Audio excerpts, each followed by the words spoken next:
Assalamualaikum warahmatullahi wabarakatuh. Inna hamdalillah nahmaduhu wa nasta'inuhu wa nastaghfiruh wa na'udzu billahi min shururi anfusina wa min sayyiati a'malina. May yahdihillahu fala mudhillalah wa may yudhlilhu fala hadiyalah.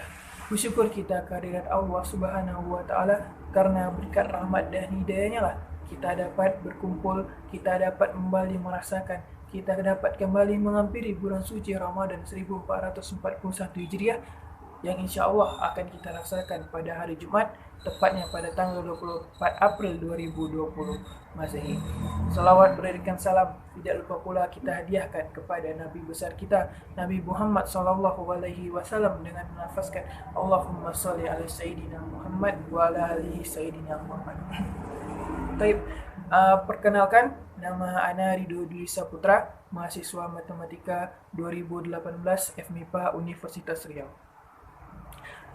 Jadi saya di sini akan memberikan sedikit penyampaian, mungkin rekan-rekan atau sahabat-sahabat sekalian lebih dari saya, dan saya juga tidak merasa lebih daripada rekan-rekan sekalian. Jadi di sini saya hanya akan menyampaikan tentang motivasi dan sehingga rekan-rekan dapat memiliki dasar pergerakan dalam menikmati bulan suci Ramadan yang akan kita laksanakan ke depannya. Jadi motivasi yang akan saya sampaikan hari ini tentang bagaimana kita tetap memotivasi diri, bagaimana kita tetap menjalankan ibadah secara baik di bulan suci Ramadan yang penuh keberkahan dan penuh kenikmatan ini. Nah, di bulan suci Ramadan, umat Islam dibagi menjadi dua tipe umat. Yang pertama, Ramadaniyun dan Rabbaniyun.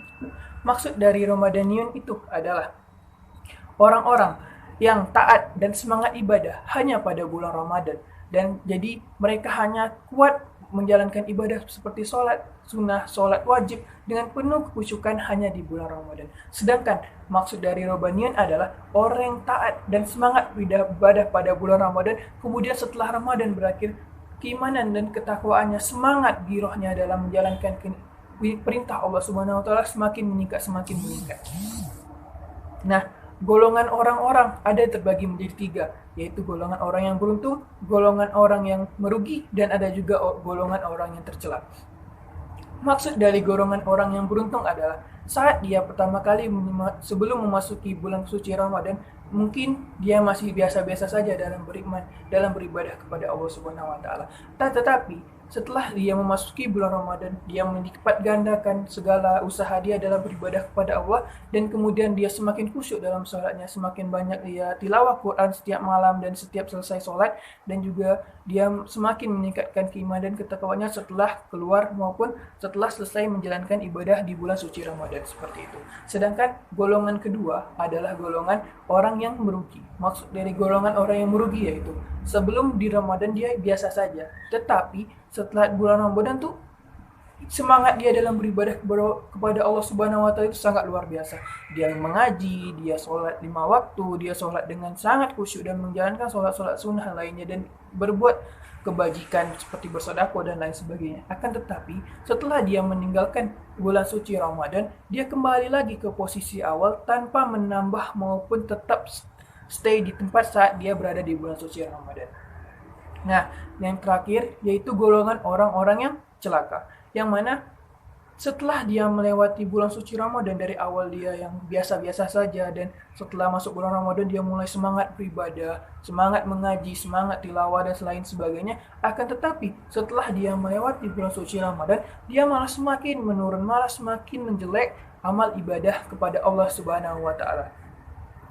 Golongan orang yang beruntung setelah melewati bulan suci Ramadan adalah bagaimana ia bisa mengkondisikan, bagaimana dia bisa meningkatkan semangatnya dalam beribadah kepada Allah Subhanahu wa taala, seperti semakin khusyuk dalam sholatnya setelah melewati bulan suci Ramadan. Jadi dia tidak hanya taat dan patuh dia hanya di bulan Ramadan, tetapi setelah melewati bulan Ramadan malah semakin meningkat prospeknya dalam beribadah kepada Allah Subhanahu wa taala, seperti sholat wajib 5 waktu di masjid secara berjamaah, lalu selanjutnya sholat sunnah ia laksanakan, puasa-puasa sunnah seperti puasa Senin Kamis yang awalnya hanya ikut-ikutan teman malah sekarang menjadi niat yang dari diri pribadi yang jika tidak dilaksanakan maka akan merasakan rugi. Puasa Yaumil Bid yang berada di pertengahan bulan, puasa Daud dan lain sebagainya. Dan juga ia mengaji yang awalnya sebelum bulan suci Ramadan hanya 1 lembar per hari maupun tidak pernah mengadakan sama sekali, tetapi setelah melewati bulan Ramadan ia bahkan mengaji sampai 5 lembar per hari dan lebih banyak lagi seperti itu.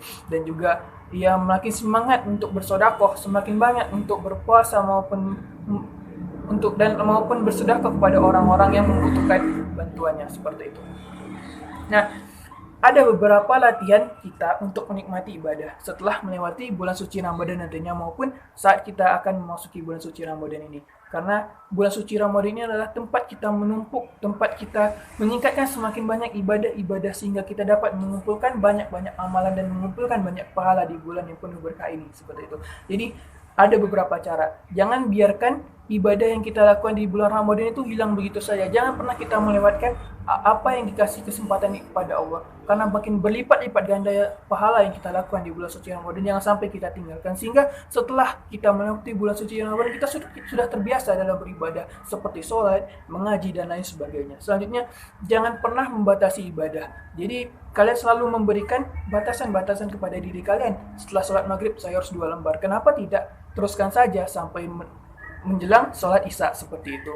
Nah, selanjutnya kita tuh menikmati jalannya ibadah. Kita tuh tenang setelah mendengarkan dengungan ayat suci Al-Quran. Kita khusyuk dalam sholat sehingga kita nyaman menjalankan ibadah. Karena nyaman itulah asal-usul dari sebuah motivasi kita dalam beribadah. Karena rumus dari motivasi adalah cinta dan niat seperti itu. Semakin besar cinta dan semakin besar niat kita, maka kita akan semakin termotivasi untuk melaksanakannya. Jadi seperti kita melakukan sesuatu, kita harus memiliki motivasi. Jadi itu akan disokong oleh cinta dan niat. Cinta kita kepada Allah Subhanahu wa Ta'ala dan niat kita untuk memperbaiki diri semakin baik ke depan dan malah semakin lebih baik dari sebelum-sebelumnya seperti itu. Dan juga latihan untuk lebih mengenakkan diri kita dalam beribadah kepada Allah Subhanahu wa Ta'ala, mendengarkan kajian di masjid, mendengarkan kajian maupun dalam lingkungan corona sekarang seperti ini kan. Semoga kita dijauhkan dari corona ini secepat-cepatnya dan kita dapat kembali bersosialisasi dan dapat berkumpul dengan teman-teman dan kaum kerabat kita seperti itu.